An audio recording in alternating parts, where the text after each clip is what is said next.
back to Melissa in the Morning on WICC 600 AM and 107.3 FM. So one of the things I love most about being a news reporter is that the news changes every day, right? As soon as I leave my shift at 10 o'clock, the news is going to change. New news stories will pop up. And by the time I come to work the next morning, it's like a whole brand new day. May have some updates here and there, but pretty much I don't really bring work home with me. Sure, I might book some guests to come on at 3 o'clock in the afternoon, but that's a quick phone call. I don't really bring work home with me. And it's been that way for the over 10 years that I've worked in news. But for many people, that's not the case. A lot of people, when they're done with school and they enter the workforce, they're like, oh, I can't wait to not have homework. I can't wait to not study for tests or things like that. But in the world we're living in right now, studies are showing that work stressors are affecting workers' home lives and their mental health.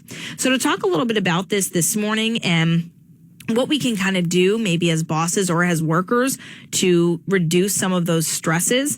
We're talking to a licensed professional counselor with an MBA who has studied human behavior for more than 30 years. Her name is Leigh Richardson, and I'm excited to have Leigh here this morning to talk a little bit more about this and to try to help with the situation. So Leigh, welcome to the show. How are you?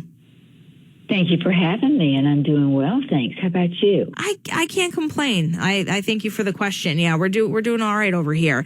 I know there's a new study out of Strong Arm Technologies, and it reported the health and safety landscape across the U.S. construction, manufacturing, warehouse, and transportation, showing that it's really not great when it comes to people being stressed from their jobs. And of course, I would imagine there are other workforces that have this issue, this struggle of not really clocking out at the end of the day. What can you tell us?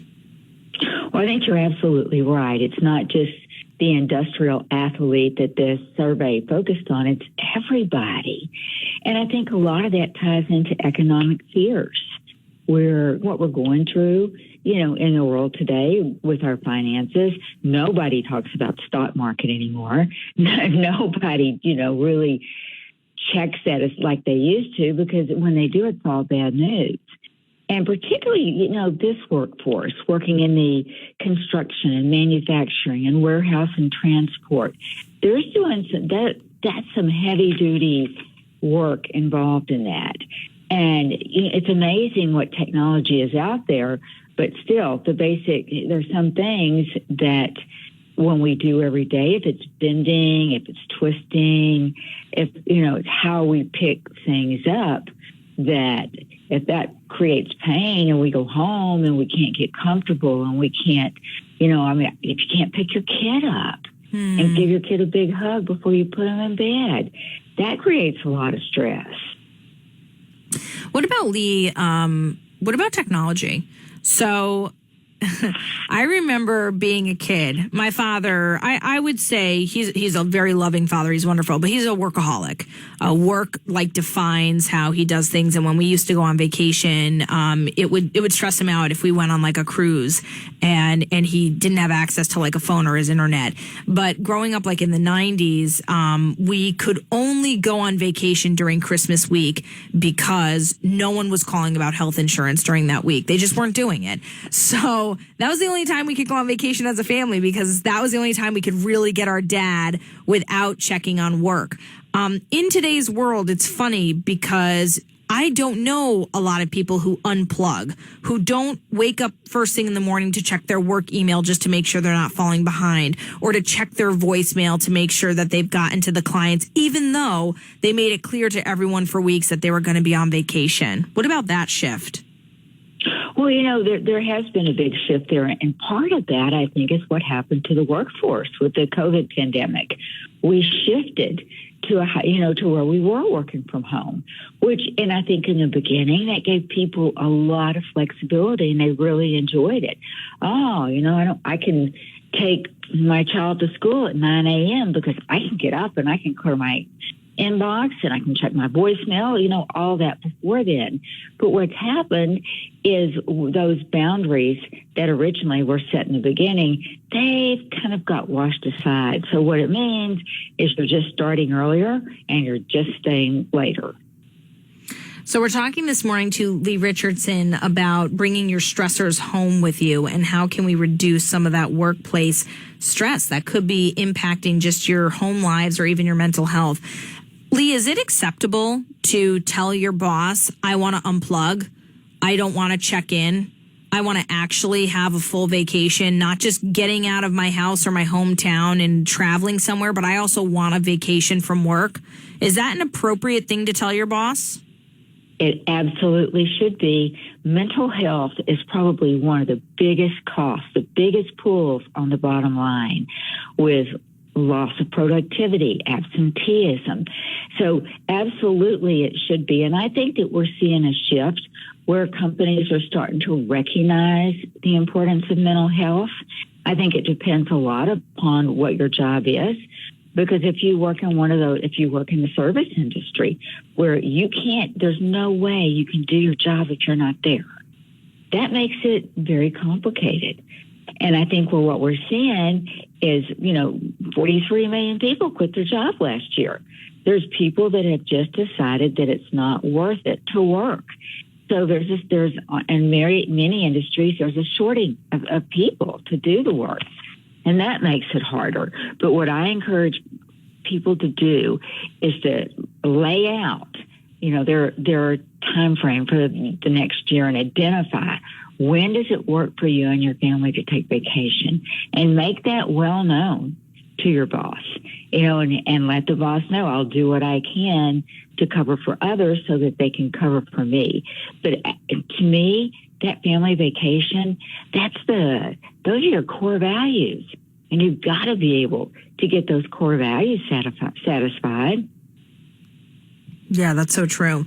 And another thing, too, that I'd like to dive in with you, Leigh, is to talk about how do you, if you're somebody who's been working from home or you've started to do the hybrid, how do you clock out when you are working from home? So we'll talk a little bit about that. Plus, what would be some recommendations from you? I know that you are a brain health coach and a consultant who's developed a stress management program, really utilizing performance coaching as a way to balance that work-life challenge. What are some things that bosses could be doing right now to really promote that work-personal life balance for their employees? So we'll talk a little bit more about that on the other side of this break right here on WICC. Melissa in the Morning is back on WICC 600 AM and 107.3 FM. Do you bring your work home with you at the end of the day? We're trying to help you stop doing that. I'm chatting this morning with Leigh Richardson, who is a brain health coach and a consultant who's developed a stress management program utilizing performance coaching as a way to balance that work-life challenge that so many Americans struggle with. So first of all, Leigh, how do you shut off? If you're working from home especially, you've now sort of blended those two worlds together. You've literally physically brought your work home with you. So how do you shut that off? How do you say, the day is over, I've done what I needed to do, shut it off, and now go live my life? Well, it takes a lot of structure and some planning, and what I tell my clients is make yourself a schedule, a written schedule, and ensure that the last 30 minutes of your workday, you're going to review what you have coming up for the next day. Because what I hear a lot from my clients is all of a sudden the day is over and I realize I don't know what's in store for me the next day. So I'll start looking and then I'll get sucked in and then it goes on and on and on. So build a 30, 45-minute review time at the end of your day to get organized for the next day. Because what I have found, when you know what you have in front of you, you'll wake up more prepared to do that. Instead of waking up confused, kind of scrambling, what's up? How am I going to react? So that's the first step. I think the hardest thing working from home is, oh my gosh, your house used to be your sanctuary. Right. Now it's, in many cases for a while, it was your gym. It was the school for your kids. It's your office. And no boundaries exist. And what I have found, people that are successfully managing, they get up, they work the same, they have a workspace set up. and they go to that workspace. And because I have clients that have tried just working all over the house. I mean, I've had some people tell me they've tried working from bed. I don't recommend that. Get up. I'm serious. Get up, get dressed, put clothes on. Get yourself in a presentable mode, particularly frame of mind. Right. Get your head in your workspace. And then at the end of the day, get your head out of your workspace. So like you're saying to physically even go through the motions, which is, if you usually wear dress clothes for your job, then get into those dress clothes. And then when at the end of the day, you're getting into those sweatpants, you're hanging out in front of you actually are out of your work mode. Same thing for physically walk out of your office space that you have created in your home. Absolutely. Because if you can, in your mind, that, okay, when I'm working, I'm here, I'm doing this, boom, boom, boom. And when I'm off, I'm going to go put my sweats on. I'm going to grab the dog. We're going to go for a walk. We're going to get some fresh air. I'm going to sit down and read with my kids. Get it in your head what's going to happen. Because what I hear people tell me is, I intend to stop working at 5:30 or 6. But it just kind of keeps rolling on. Mm-hmm. And they get so caught up in it that I don't think it's intentional. I don't think anybody wants to tell me, oh, I want to work till 10 p.m. Yeah, exactly. But they get pulled into it, and then they don't know how. They pull themselves in, they get deeper and deeper, and I've heard them say, well, it just wasn't a good time to stop. And my response to that is there ever a good time to start? Mm-hmm. Mm-hmm. Now, what about from the boss's standpoint, Leigh? If we have people who run office spaces and they have employees working under them, are there things they could be doing to reduce that workplace stress? Absolutely. And just, letting your employees know that the work-life balance is important. And talk about what are realistic expectations for the day. And talk about how to approach a situation that blows up at 4:45, and how are we going to park that until the next morning? Because those are things that if a manager addresses, that takes all the stigma away. That takes the fear away from the employee that's sitting there thinking, I don't know what to do. I don't know what to do. Do I try and solve this? Do I just keep, nibbling away at it? So be an active manager and put process in place as to how you keep a work-life balance. And it can be as simple or as complex as we make it in our head. So, Leigh, I think these are really great points. Is there a way that if people wanted to reach out to you, if they wanted more help on this, or they wanted to maybe even get some tips, tricks for themselves to kind of refine that work-life balance, is there a way people could find you? Absolutely. The Brain Performance Center in Dallas, Texas.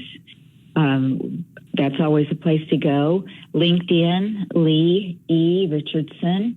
Any place on social media, Facebook, Instagram, or just a good old-fashioned website. Send a message, I'd like a complimentary consultation.